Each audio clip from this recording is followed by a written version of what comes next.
Eh bien, bonjour à tous. Bonjour à vous qui êtes derrière un écran maintenant. Je suis très content de pouvoir m'adresser encore à vous aujourd'hui en ce jour particulier qui est le jour de Pâques. Et je remercie encore Thierry Casazian, si jamais il nous regarde aussi, pour cette lecture magnifique. Avec cette belle voix qu'il a. Ça fait quelques années qu'on a déjà travaillé ensemble sur ces lectures-là et c'est tellement beau. N'hésitez pas à vous connecter, vous qui nous regardez sur sa chaîne YouTube pour écouter ces lectures. Jour de Pâques, c'est un jour très particulier parce que pour ceux qui sont chrétiens comme moi, qui croient que Jésus-Christ est mort pour leurs péchés, on croit qu'il est aussi ressuscité d'entre les morts et c'est lui que je veux suivre. Et donc aujourd'hui, c'est le jour où Dieu ne reste pas mort, contrairement à ce que certains peuvent dire. En tout cas, s'il parle d'un Dieu qui est mort, c'est pas le mien, parce que le mien, c'est un grand Dieu et il est ressuscité et il n'est pas resté mort. Et c'est ce que nous voulons fêter aujourd'hui. Donc c'est quelque chose de très particulier. Nous sommes très heureux de pouvoir être avec vous aujourd'hui. Autre chose, j'ai un petit mot, parce qu'une des règles qu'on aime bien appliquer chez nous, c'est de faire pour un ce qu'on aimerait faire pour tous. Alors, c'est un salut particulier pour Tikaï, toi qui me regarde maintenant. Parce qu'aujourd'hui, en fait, je devais te baptiser. C'est ce qu'on avait prévu de faire. Normalement, on ne le dit pas en avance. Et donc, ce qui est pas mal, c'est que c'est quelque chose qui aurait dû se passer. Et c'est quelque chose de merveilleux de pouvoir le faire parce que tu illustres par ce baptême la mort et la résurrection aussi. Mais donc, on fera ça plus tard. Parce qu'en fait, l'idée, c'est quand même de pouvoir être là avec plein d'amis, de pouvoir te tenir pour te plonger dans l'eau, de pouvoir te faire un câlin, te dresser, te presser sur nous, t'embrasser, d'être avec tout plein d'amis autour. Et donc, on ne pouvait pas faire ça, évidemment, pendant le temps de confinement avec les 3-4 personnes qui sont là. Et en plus, il fallait garder une distance de sécurité d'1 mètre. Donc, c'est pas facile de te baptiser. Voilà. Donc, du coup, on se rattrapera après le confinement. Je t'embrasse. Et du coup, je te plongerai un peu plus longtemps que ce qu'il faut, juste parce qu'on a envie de fêter ça. Voilà. Je ferme la parenthèse. Et voilà. 5 choses qui font grandir la foi. C'est la série donc, que j'ai commencé avec vous depuis quelques semaines. Et alors, ces 5 choses-là ne sont pas des choses que vous pouvez lire comme ça dans des livres de la Bible, mais ce sont des choses qui apparaissent en plusieurs endroits. Et ce qui apparaît particulièrement, c'est lorsque nous discutons avec des personnes qui ont connu la foi, qui ont rencontré Dieu quelque part dans leur intimité de leur cœur, ou des personnes qui ont été éveillées, dont la curiosité a été éveillée pour parler de la foi, etc., on constate que ces choses reviennent régulièrement, ces 5 choses-là. Et donc, c'est ce que nous avons voulu aborder. Et on a vu quoi ?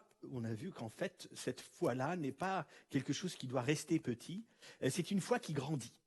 Et c'est ce que Dieu souhaite. Dieu souhaite être en admiration devant la grande confiance qu'on va avoir en lui.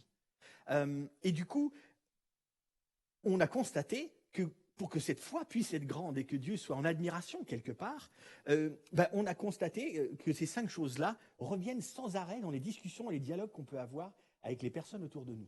Alors, on a vu une première chose la semaine dernière, ce sont les enseignements pratiques. Les enseignements pratiques, et je vous ai donné une phrase, celle-ci. Une vérité non appliquée est comme une peinture non appliquée, elle ne change rien, la valeur est dans l'application. Une vérité non appliquée. C'est comme donc une illustration que j'ai déjà prise plusieurs fois. Nous sommes devant un mur à peindre parce que le mur a besoin d'un rafraîchissement. On a le pot de peinture, on a le pinceau, mais on n'a pas encore ouvert le pot et on n'a pas mis le pinceau dedans pour avoir la peinture. Vous voyez, c'est un peu compliqué. Je me bats un petit peu avec le micro, ne vous inquiétez pas, c'est les problèmes du direct. Les enseignements pratiques, c'est ça. On n'en reste pas juste à dire des choses. C'est comme dire je t'aime à quelqu'un et ne pas passer par l'action d'aimer, de montrer l'amour. Et les enseignements pratiques, c'est la même chose. Je peux dire je crois autant que je veux. Si je ne mets pas en application ce que je crois, ça ne sert à rien du tout. Ça, c'était la première chose qui fait grandir la foi. La deuxième chose, c'était la semaine dernière, et c'était les relations providentielles. Et je vous ai proposé de pouvoir réfléchir à des personnes que vous avez rencontrées dans votre vie, des personnes qui ont pu être comme envoyées par Dieu dans votre vie pour vous faire grandir dans la foi, pour pouvoir juste peut-être rencontrer Dieu ou être curieux. Mais en tout cas, ce sont des personnes qui, lorsque vous regardez dans le rétroviseur de votre vie, vous constatez que ces personnes-là ont une influence. Et vous vous dites, Dieu a permis que cette personne-là soit là. Et je vous ai laissé cette phrase-ci. Dieu utilise les relations humaines pour faire grandir la foi. Du coup, les relations humaines peuvent être providentielles. Parce qu'en fait, on n'est pas obligé de partager la même foi pour pouvoir être comme utilisé par Dieu pour le bénéfice de ma confiance en lui. Et c'est tout le propos. Et c'est ce que je vous ai dit la semaine dernière. Alors aujourd'hui, nous allons voir la troisième chose qui fait grandir la foi. Et donc, ça va s'afficher dans quelques instants, même si ça a déjà été annoncé. Mais c'est ceci, la discipline personnelle. Alors, ce qui est intéressant, c'est que la discipline personnelle est un mot qui, généralement, en tout cas la discipline, ne nous laisse pas indifférents. En fait, on pense à plein de choses quand on pense à la discipline. Et pour certains, c'est juste militaire, sportif de haut niveau. Pour certains, c'est bulletin scolaire. En fait, pour quelqu'un comme moi, par exemple, je voyais régulièrement sur mes bulletins de collège ou de lycée indiscipliné, en fait, manque de discipline. Et il se trouve qu'on peut changer avec le temps, vous voyez. Mais quand on pense, en tout cas, quand on dit discipline personnelle, on pense souvent à ce mot-là qui peut nous stresser un petit peu. L'idée, c'est bien sûr de vous encourager et de ne pas vous stresser. Par discipline personnelle, on entend aussi discipline privée. Quelque chose qui va être dans l'intimité de mon cœur, dans le secret de ma chambre. Quelque chose qui est pour moi. C'est ce que je veux vous transmettre là. Et en fait, on va parler donc de cette discipline, mais surtout sur l'angle des règles que nous nous imposons, nous, de suivre afin d'arriver à quelque chose. C'est de ça qu'on veut parler. En fait, pendant ce temps de confinement, certains s'imposent certaines disciplines. D'ailleurs, juste une parenthèse, un des problèmes que nous rencontrons aujourd'hui dans cette expansion de ce virus, cette pandémie, c'est le manque de discipline de certains. De ne pas, du coup, s'obliger à ne pas sortir, etc., à ne pas faire certaines choses. Lorsque je préparais ce message déjà vendredi, vendredi encore, j'ai commencé à regarder la vidéo d'un ami d'Adou, et il a posté une vidéo d'un gars célèbre aujourd'hui parce qu'il participe, animateur d'une émission qui s'appelle Mike Horn, et qui est un aventurier d'origine suisse. Il a le droit. C'est un explorateur qui découvre plein de choses et qui est un survivaliste un peu fou, qui est assez génial. Moi, j'aime beaucoup le suivre. Et il a sorti une phrase qui, je me suis dit, tiens, il aurait pu venir aujourd'hui, ici, sur scène. Sans discipline, tu ne vas nulle part. J'aurais pu vous le faire avec l'accent suisse, mais pas aujourd'hui. Parce qu'on a des amis suisses qui nous regardent aussi, donc c'est par respect, par amour. Sans discipline, tu ne vas nulle part. Tu ne peux pas arriver à t'en sortir si tu ne t'imposes pas un peu de discipline. Et il parlait aussi dans le temps de solitude et de confinement, de se retrouver seul. Et c'est difficile si on ne s'impose pas certaines disciplines, une certaine discipline. Alors la discipline, évidemment, ce sont des choses que parfois on est supposé faire, mais qu'on n'a pas envie. La discipline, c'est s'imposer, par exemple, de se lever tôt, plus tôt, peut-être de se coucher moins tard, ou plus tard, peut-être pour certains adolescents, parce qu'ils ont besoin de dormir, ou dorment trop, enfin, vous voyez un petit peu ce que je veux dire. Mais s'imposer des disciplines, c'est un petit peu tout ça. C'est manger moins, c'est faire plus de sport, on pourrait, en fait, j'aurais pu presque faire tout un message sur toutes les disciplines qu'on devrait s'appliquer.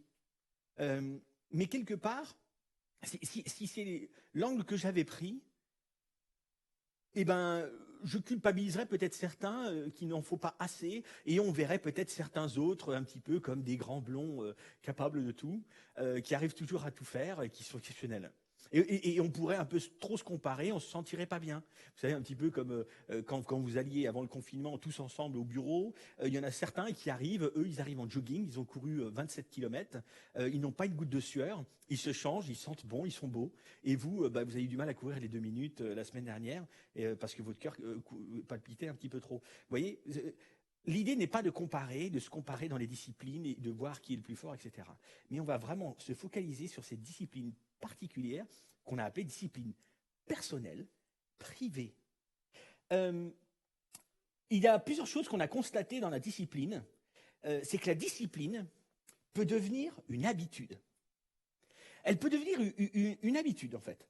On commence par s'imposer quelque chose comme une discipline, et il se trouve que cette discipline, au bout d'un moment, devient une habitude. On le constate en sport, par exemple. On veut se mettre à courir. On veut se mettre à courir, et il se trouve que on court au début, c'est pas facile, on s'impose, on n'était pas forcément motivé. Quelqu'un a réussi à nous motiver, mais au bout d'un moment, les grands coureurs et les grands cyclistes peuvent vous le dire, ça devient comme une habitude. En fait, le fait de s'imposer ces disciplines-là, ça va nous permettre d'installer une nouvelle routine dans notre vie sans que ce soit une lutte trop importante. Ça, c'est le premier élément de la discipline. Elle peut être une habitude. Le deuxième élément, c'est que avec la discipline, il y a toujours du progrès. Toujours. En fait, on commence par cette routine qui est un peu compliquée au départ, et au bout d'un moment, on constate un progrès. Juste une petite parenthèse, il y a le mauvais pendant. On peut avoir des très mauvaises disciplines, à mettre en place des choses régulièrement qui ne sont pas bonnes pour nous à la base, mais qu'on va faire quand même. Et en fait, par progrès, ça ne veut pas nécessairement juste dire mieux, en bien positif, mais en tout cas plus approfondi. On sera meilleur, même si c'est mauvais. On ferme la parenthèse. Ici, on veut s'attarder surtout sur le bon. Mais dans la discipline, il y a toujours du progrès. C'est comme un investissement d'aujourd'hui pour quelque chose de mieux après.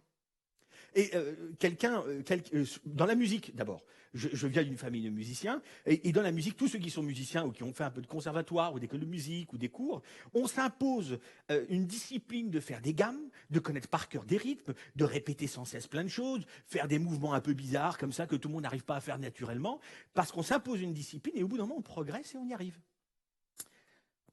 Quelqu'un a dit ceci, parce que je ne me rappelais plus qui c'était ce quelqu'un. La discipline, c'est faire quelque chose que je ne souhaite pas faire maintenant pour pouvoir faire ce que je veux plus tard. Quelque chose que je ne souhaite pas forcément faire, mais je vais me l'imposer un peu. Je vais travailler un peu là-dessus pour un jour faire ce que je veux parce que je serai équipé. J'aurai tous les éléments pour pouvoir bien faire ce que je souhaite. C'est de ça qu'on parle.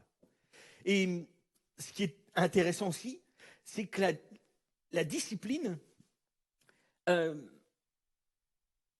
voit aussi donc dans la vie de la foi. Et c'est ce que je veux vous présenter aujourd'hui comme la discipline personnelle, qui est une des choses qui fait grandir la foi. Dans ces disciplines-là, parler de ces disciplines dans le cadre de la foi, c'est parler de quoi? C'est parler de quand on a un dialogue parfois d'une personne qui a grandi dans la foi ou qui a rencontré un peu les premiers éléments de la foi en Jésus-Christ, etc. Il pose souvent des questions. Et les questions sont un petit peu comment je fais à prier. Je veux lire un peu ces différents textes, ces différents livres qui composent la Bible, et qu'est-ce que je mets en place? Comment je fais à persévérer aussi, à venir à ces moments de petits groupes que j'aime beaucoup, et qu'est-ce que je mets en place? Qu'est-ce que je dois mettre en place pour garder un petit peu ce que je viens d'avoir et d'approfondir ce que je viens de comprendre de la foi pour aller plus loin? Quelles sont toutes ces choses que je vais mettre en place? Donner même de mes finances. Qu'est-ce que je dois mettre en place? Est-ce que je dois le faire? Comment ça marche? Toutes ces routines, ces disciplines, ces choses qui sont en fait personnelles, ce sont des questions qui ressortent. Et aujourd'hui, moi, j'aimerais approfondir 2 disciplines personnelles, privées. Et ces 2-là, il y en a une qui parle des dons, du don, de la générosité. Et la deuxième discipline parle de tête-à-tête avec Dieu, d'un moment d'intimité, qu'on pourrait aussi parler aussi de prière. Et c'est ce que nous allons approfondir aujourd'hui. Euh, et je répète, je parle de discipline personnelle. Et vous allez voir que parfois on a l'impression, en tout cas quand on est dans des discussions de religieux, on a l'impression que ce sont les éléments que je viens de dire, la prière, le don, des choses dont on doit parler tous ensemble et faire tous ensemble tout le temps. Alors qu'en fait, on va constater dans un texte que je vais approfondir dans quelques instants, que Jésus lui-même nous propose que ce soit quelque chose de privé, de personnel, tout d'abord. Et il est intéressant donc de constater que ces disciplines personnelles vont d'abord avoir un effet sur moi, parce que c'est privé et personnel, et après, il y aura un bénéfice pour les autres. Et c'est pour ça que j'ai écrit cette phrase. C'est que la discipline personnelle a premièrement une action sur notre foi à nous, à moi, puis cette discipline personnelle à moi aura des effets sur les autres. C'est positif en fait. Parce que ce n'est pas juste pour moi la discipline personnelle. C'est d'abord pour moi, mais il se trouve qu'elle sera aussi au bénéfice des autres. Et comme je l'ai aussi mentionné avant, c'est que vu que ça devient une habitude, etc., la discipline ou quelque chose qu'on a mis en place d'une manière privée, personnelle, dans le secret, va devenir aussi une habitude, un style de vie, une manière de penser. C'est la slide d'après. Ah ben c'est là, pardon. Oups, ça va plus vite, ça va encore mieux que ce que je voulais. Une discipline personnelle devient par la suite un style de vie, une manière de penser. On va mettre ça en place comme un investissement, petit à petit. Et des fois, il faut lutter un petit peu, parce que ce n'est pas facile de changer nos habitudes, pour arriver à quelque chose où on se sentira mieux, on vivra mieux, avec un nouveau style de vie peut-être, et une nouvelle manière de penser. Alors, pour parler de ces deux disciplines personnelles, j'aimerais approfondir un texte qui se trouve dans le Nouveau Testament, et particulièrement dans l'Évangile de Matthieu. Matthieu, qui était un disciple de Jésus, choisi par Jésus pour le suivre pendant 3 années, pendant le temps où Jésus a accompli ses miracles, a eu tous ses discours et a expliqué pourquoi il était venu, afin de mourir sur la croix et d'être ressuscité quelques temps plus tard. C'est ce que nous fêtons aussi aujourd'hui. Et Matthieu a noté tout ça. Lui qui était d'origine juive, il notait aussi quelques détails parfois qui nous montrent aussi comme c'était vrai, parce qu'il était témoin de tout ce qui se passait. Et on a déjà parlé de ce passage-là lors du premier message, et même du deuxième, je crois, où Jésus se trouve au bout d'un moment sur une montagne, et il a ce long discours, ce très long message, qu'on a appelé le sermon sur la montagne.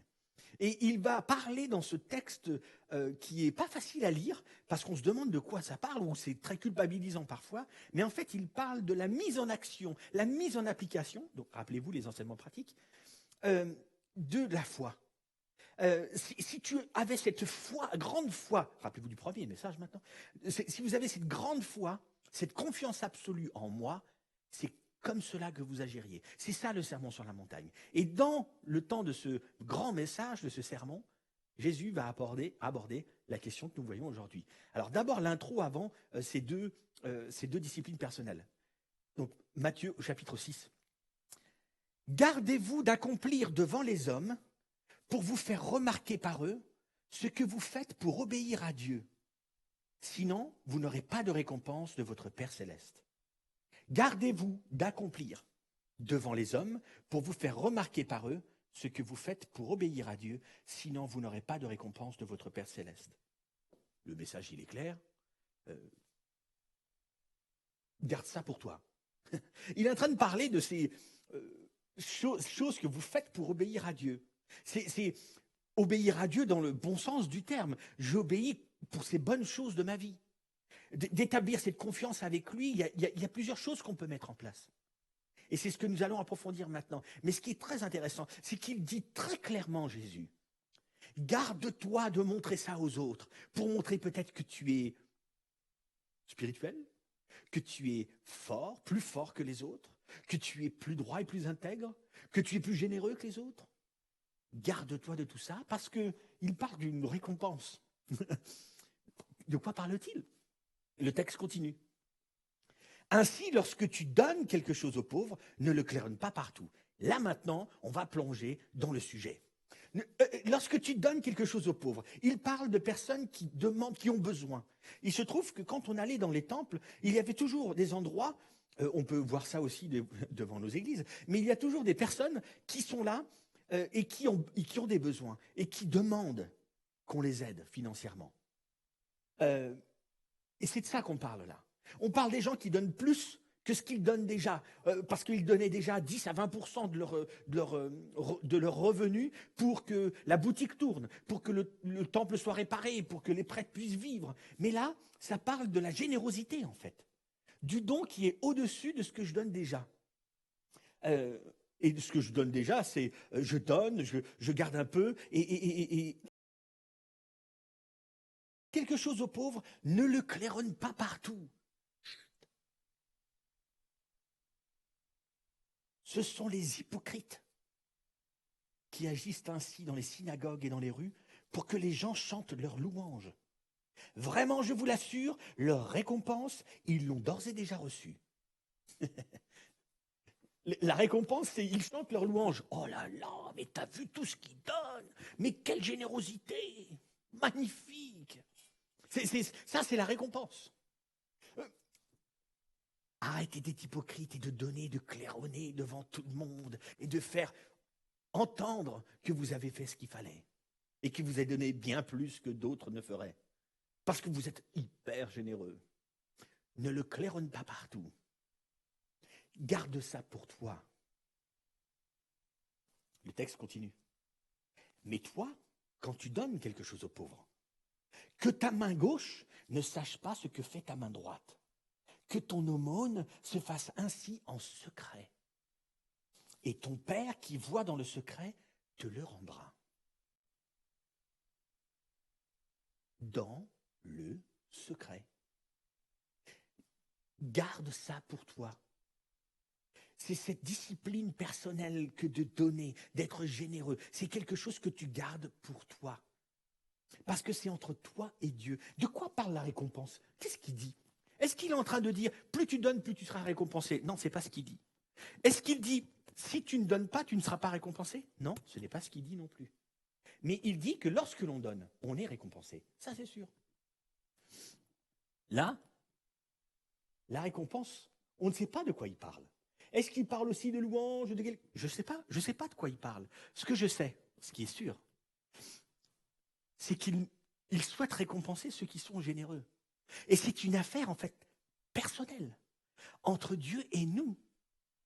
C'est quelque chose de privé, parce qu'en fait, vous savez, Jésus-Christ a abordé très souvent l'argent, le don. Et c'est quelque chose qui, en fait, ne concerne pas vraiment l'argent. C'est très intéressant. C'est parce que ce soit hyper clair, la phrase qui va s'afficher là, elle est top. Et j'aime beaucoup le faire. Dieu n'a pas besoin de notre argent. Et là, il y a un petit kiff personnel. Et si la caméra fait un gros plan, je peux faire un truc sur mon visage. Dieu n'a pas besoin de votre argent. C'est clair? Je trouve ça génial parce que parfois on pense à ces pasteurs qui sont à la télé et qui disent tout l'inverse. Dieu n'a pas besoin de votre argent. Est-ce que c'est clair? Ça, c'était mon petit kiff personnel. C'est hyper important. C'est quelque chose de privé, de personnel. Si Dieu souhaite vous récompenser, ça le regarde. Ce n'est pas pour ça que je donne. Et je ne vous dis même pas donnez beaucoup, vous en recevrez beaucoup, vous serez très récompensé. C'est pas ce que je suis en train de dire. Parce que ce don-là, c'est une discipline personnelle qui doit rester dans le secret, qui ne doit pas être claironnée partout. C'est entre vous et Dieu, parce que c'est une affaire de confiance entre Dieu et vous.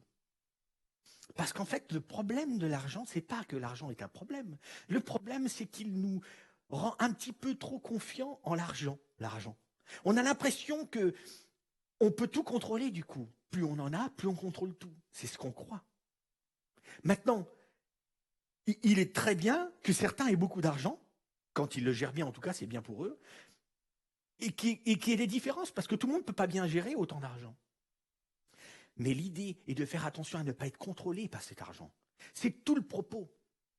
C'est tout le propos que Jésus peut avoir. C'est quelque chose qui reste entre toi et lui, parce que c'est dans cette relation de confiance. En fait, je te laisse contrôler même mes finances. Je te laisse contrôler, Dieu. Toi, tu contrôles parce que j'ai confiance en toi, en fait. Et je m'en remets à toi. Même dans cette période où certains ont perdu leur emploi, certains gagnent beaucoup moins, etc., je m'en remets à toi. Parce que Dieu n'a pas besoin de notre argent. Mais Dieu veut que nous ayons confiance en lui. C'est ça qu'il veut. Et c'est le fruit de cette discipline personnelle. C'est ce que Dieu souhaite. Parce que donner de nos biens fait grandir la foi. Et c'est lorsque nous faisons plus confiance à Dieu qu'en nos biens que notre foi grandit. C'est tout le propos et l'objectif de cette discipline personnelle qu'est le don, qu'est la générosité, le don de nos finances. Et du coup, la conclusion sur cette discipline personnelle, elle est celle-ci. Dans la discipline personnelle du don, tout est une question de confiance en Dieu et pas d'argent. Et don, on parle de pognon, même si on n'aime pas parler de ça. Mais c'est de ça que ça parle. Dans la discipline personnelle du don, de la générosité en argent, etc., tout est une question de confiance en Dieu, pas d'argent. Et je rappelle cette idée. C'est une discipline personnelle que je m'impose, que chacun s'impose pour progresser, pour gagner comme une nouvelle habitude après. Et Dieu souhaite récompenser tout ça? C'est génial. On continue, la deuxième discipline personnelle. Quand vous priez, n'imitez pas ces hypocrites qui aiment à faire leurs prières debout dans les synagogues et à l'angle des rues. Ils tiennent à être remarqués par tout le monde. Vraiment, je vous l'assure, leur récompense, ils l'ont d'ores et déjà reçue. Quelle récompense? Le fait qu'on les a tous vus. Ah, c'est super. T'as vu, ils prient super bien, ils prient longtemps, ils prient souvent, ils sont là. Et donc les gens autour, ils les récompensent parce qu'ils les ont remarqués. C'est bon. T'as rien besoin d'attendre de plus. T'as pas vraiment compris ce qu'il faut faire. Le texte continue. Mais toi, quand tu veux prier, va dans ta pièce la plus retirée, verrouille ta porte et adresse ta prière à ton Père qui est là dans le lieu secret. Quand tu veux prier, va dans ta pièce la plus retirée, verrouille ta porte et adresse ta prière à ton Père céleste qui est là dans le lieu secret. En fait, c'est une discipline personnelle là. Là, il ne parle pas juste de prière pour des personnes qu'on aime et qui sont malades, etc. Il parle et qu'on va faire parce qu'on a entendu quelque chose et on prie pour ces personnes. C'est pas juste ça. Là, il parle d'une espèce de routine en fait. En fait, on devrait établir cette routine que de prier dans l'intimité d'un endroit de chez nous, dans notre petit appartement ou dans notre grande maison, mais un endroit privé où on est seul. Un endroit où on va fermer la porte à clé et on va se retrouver là avec notre Père Céleste et établir ça comme une discipline privée, personnelle, une espèce de nouvelle routine que je veux mettre en place parce que je souhaite être en relation de confiance avec mon Père Céleste. Et il s'agit bien de ça ici. Il ne s'agit pas d'autre chose. Et le texte dit, et ton Père qui voit dans le secret te le rendra.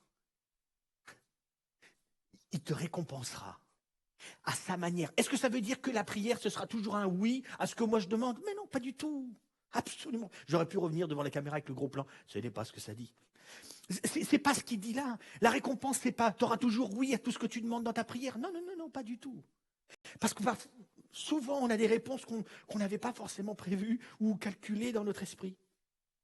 Mais en tout cas, le texte est clair. Ton Père céleste te le rendra. Établi comme une routine, ce temps privé entre lui, toi et lui, et il te le rendra. Il te récompensera. Tu verras. Le texte continue. Dans vos prières, ne rabâchez pas des tas de paroles à la manière des païens. Ils s'imaginent qu'à force de paroles, Dieu les entendra. Ne les imitez pas, car votre Père sait ce qu'il vous faut avant que vous le lui demandiez. Je pense à plein de choses quand je lis ça. Ne rabâchez pas des tas de paroles. Il entend, c'est bon. Si c'est un grand Dieu, il entend. Un petit Dieu peut-être qui peut être un peu sourd, mais un grand Dieu entend. Notre Père céleste entend. Arrêtez de répéter sans cesse. Comme il dit Jésus lui-même, vous faites comme ces gens qui répètent sans cesse pour avoir, parce que ce Dieu-là, il n'entend pas bien, le pauvre. Arrêtez. Ce qui est fou, c'est que ce texte-là précède ce moment où il y a cette prière incroyable que j'ai priée la première ou la deuxième fois de cette série. Pour tous les personnels, etc., soignants et autres qui font ce travail dans ce confinement. Jésus est en train de présenter un temps de prière d'une discipline personnelle qu'on devrait avoir. Il présente ce Notre Père. Et ce qui est fort intéressant, c'est que souvent on utilise cette prière d'une manière liturgique, quelle que soit la religion, pour un truc qu'on doit être tous ensemble, ou un truc hyper fort. C'est la seule prière qu'on va faire hyper forte parce qu'en fait, on a l'impression qu'elle ne touche pas à quelque chose d'intime en nous. Alors du coup, on n'a pas de problème pour prier ça haut et fort, sans vraiment réfléchir à ce qu'on dit. Mais quand Jésus donne cette prière-là, il dit, va dans ta chambre, l'endroit le plus retiré de ta maison, ferme la porte à clé, et dans l'intimité de ton cœur, dans le secret de ton cœur, Dieu le Père va t'entendre et dis-lui ceci, notre Père qui est aux cieux. Moi, je suis ici, là, et quand je regarde ma vie autour et ce qui se passe, notre Père qui est aux cieux, que ton nom soit sanctifié. Qu'on puisse, oui, te mettre en valeur, quoi. Parce que quand je vois un petit peu ce qu'on fait de tout ça, que ton règne vienne. Honnêtement, je pense que le fait de laisser les manettes à nous tous, là, les hommes, là, c'est compliqué. Si toi, tu pouvais prendre les manettes de tout ça, s'il te plaît, ce serait tellement bien. Que ta volonté soit faite sur la terre comme au ciel. Parce que quand tu vois ce qu'on fait de notre terre et de notre ciel, c'est la folie. On a besoin. Donne-nous aujourd'hui le pain de ce jour. J'ai besoin d'être dépendant de toi. Parce qu'en fait, c'est la galère. Il y a des fois, je n'arrive pas à nourrir les personnes qui sont autour de moi. Ou il y a des fois, je n'ai pas assez. Ou j'ai l'impression que je n'ai pas assez. Mais donne-moi tout ce dont j'ai besoin et que je puisse me rendre compte que j'ai besoin de tout ça. Pardonne-nous nos offenses, comme nous pardonnons aussi à ceux qui nous ont offensés. Alors là, au niveau de l'intimité de la prière, c'est chaud. Parce que... Et dire ça avec tout le monde, c'est compliqué quand même. Alors on dit juste une phrase toute faite. Mais pardonne-moi pour tout ce que j'ai pu te faire, moi. Comme je peux pardonner aussi à ceux qui m'ont fait du mal. Mais c'est une prière de malade, ça. Ne permets pas que je tombe dans la tentation. S'il te plaît, aide-moi. J'arrive pas tout seul. Délivre-moi du mal. C'est tellement dur.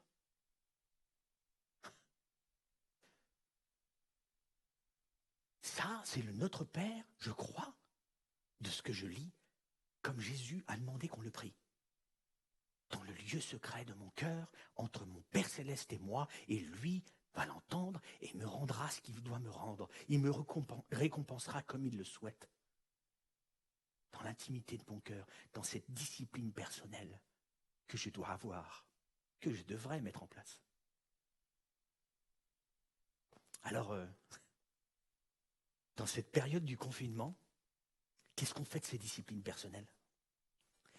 Le don, la générosité, donner de l'argent, le truc qu'on n'aime pas, donner de l'argent. On n'est pas ici, là, on ne fait pas du crowdfunding, on n'est pas dans la recherche de capitaux, on ne fait pas le Téléthon version Église de l'Abri. Je suis juste en train de parler des... Qu'est-ce qu'on fait dans la relation que j'ai entre Dieu et moi, de tout ce que j'ai déjà? Et qu'est-ce qu'on fait aujourd'hui pendant ce temps de confinement? Et si on commençait nos journées par donner de notre temps, en passant un temps particulier dans l'intimité entre Dieu et nous? Si on commençait comme ça notre journée, et si on commençait aussi, la deuxième chose dans la journée, à donner autant de notre temps que donner 1 euro. 1 euro, c'est un exemple. Si on réfléchissait à ça, ensemble, pendant ce temps. Qu'est-ce qu'on peut faire de tout ce qu'on a? Parce que certains ont moins aujourd'hui parce qu'ils perdent leur boulot, et certains ont plus. C'est comme ça. C'est totalement injuste. Et c'est pas grave. On doit avancer comme ça. Mais ceux qui le vivent doivent y penser. Et si on commençait à mettre en place ces routines, ces disciplines personnelles, et c'est un choix personnel, privé, et on ne veut pas recevoir de messages de qui que ce soit. Oh, tu sais, je mets en place, on s'en fiche. C'est entre vous et Dieu. Mais si vous mettiez en place cette discipline aujourd'hui, ces disciplines personnelles aujourd'hui en place dans votre vie, et pour les prochains jours, on ne sait pas combien de temps, profitez peut-être de ce temps particulier, bizarre, qu'on n'aime plus en fait, pour la plupart. Mettez en place quelque chose comme ça. Essayez. C'est un défi. Vous n'êtes pas obligé. On peut dire que ce que dit Lorenzo, on s'en fiche. Et vous avez raison, vous avez le droit. Mais je vous propose de mettre en place ces disciplines-là. Mettez en place d'abord ces disciplines personnelles, privées, parce que ça va faire grandir votre foi. Puis, on passe à la deuxième étape. Ce sera pour le bénéfice des autres. Automatiquement, en fait. J'aimerais vous laisser une phrase pour cette chose d'aujourd'hui, cette valeur incroyable, qui est la discipline personnelle. Dans la discipline personnelle, ça c'était sur la prière, pardon. Tout est une question de confiance en Dieu, pas de mots. Très bien. On passe à la dernière phrase, pardon. La discipline personnelle ne me rend pas plus fort, mais plus conscient de mon besoin de Dieu dans ma vie. Et j'aimerais presque que vous la puissiez la prendre par cœur, cette phrase. Mais la discipline personnelle ne me rend pas plus fort, mais plus conscient de mon besoin de Dieu dans ma vie. En fait, du besoin de Dieu dans ma vie. C'est ça que fait la discipline personnelle. C'est pas juste pour gagner plus de volume, machin, spirituel. Ça me rend beaucoup plus conscient parce que vous savez une chose, plus je lis ma Bible, plus je me dis que je comprends rien, ou pas assez, ou je veux en connaître plus. C'est comme s'il y a une insatisfaction. Alors, du coup, certains se disent, du coup, il ne faut pas la lire. Non, c'est pas ce que je dis. Je dis que plus je la lis, plus j'ai envie d'en connaître plus encore. Plus je prie, plus j'ai l'impression que j'ai besoin de prier et d'être plus dépendant de Dieu. Plus je le loue, c'est les mots qu'on utilise quand on a la foi, tout ça, les églises. Plus je le loue, plus je me dis, mais je dois rendre grâce encore plus pour tout ce que j'ai. C'est fou. Parce qu'en fait, quand on s'impose ces disciplines personnelles-là, on ne devient pas plus fort, mais on devient vachement plus conscient du besoin de Dieu dans ma vie. C'est impressionnant. C'est pas comme le sport que vous avez peut-être commencé en temps de confinement chez vous et vous allez devenir plus beau, plus mince, plus fort, plus je sais pas quoi. Comme que pour vous. Là, on parle de quelque chose qui a une autre dimension. Dans cette discipline-là, vous allez être beaucoup plus conscient du besoin de Dieu. Et c'est le défi que je vous propose. Commencez cette semaine et les jours après à mettre en place des disciplines personnelles de ce type-là. Et vous en tirez un grand bénéfice. J'aimerais prier pour finir ce moment. Mon Dieu, mon Père Céleste, merci encore une fois pour ce temps que nous avons pu passer ensemble. Merci pour cette célébration de Pâques particulière, mais on veut se rappeler de ce fondement de ma foi, de notre foi, de la foi des chrétiens. C'est Christ est ressuscité. Et c'est peut-être la chose qui paraît le plus bizarre pour certains de mes amis qui ne croient pas et tout ça. Mais c'est les témoins qui l'ont vu, qui l'ont écrit. C'est ce que moi, en tant que témoin, je lis et je crois parce que tu es un grand Dieu. Et un grand Dieu ne peut pas rester mort. Merci pour ce temps particulier de Pâques. Je te prie maintenant pour cette chose que nous avons vue qui fait grandir la foi, cette discipline personnelle. Aide-moi à mettre en place ces choses-là dans ma vie, qu'elles deviennent comme des habitudes, pour que je puisse progresser dans la confiance que je peux avoir en toi, parce que tu souhaites être en admiration devant la confiance absolue qu'on va avoir en toi, devant notre foi. C'est ce que tu souhaites, comme tu l'as été devant cet officier romain. Seigneur Jésus-Christ, je te remercie encore une fois pour ce temps. Que tu puisses poser ta main sur tous ceux qui travaillent pour le bénéfice de nous tous, dans ce temps de confinement et ce temps d'épidémie, pandémie qui est partout. Seigneur, je te demande de donner de la force, de la sagesse à tous les personnels soignants tout d'abord, et tous les autres qui sont autour, qui sont au travail. C'est au nom de Jésus-Christ que je prie. Amen. Je vous souhaite à tous une excellente semaine et je vous dis rendez-vous dimanche prochain à 10h30. Abonnez-vous à nos chaînes, restez en contact. On a plein de choses pour les ados, pour les enfants et pour les adultes. À très bientôt. Bonne semaine à tous. Et encore une fois, joyeuse Pâques.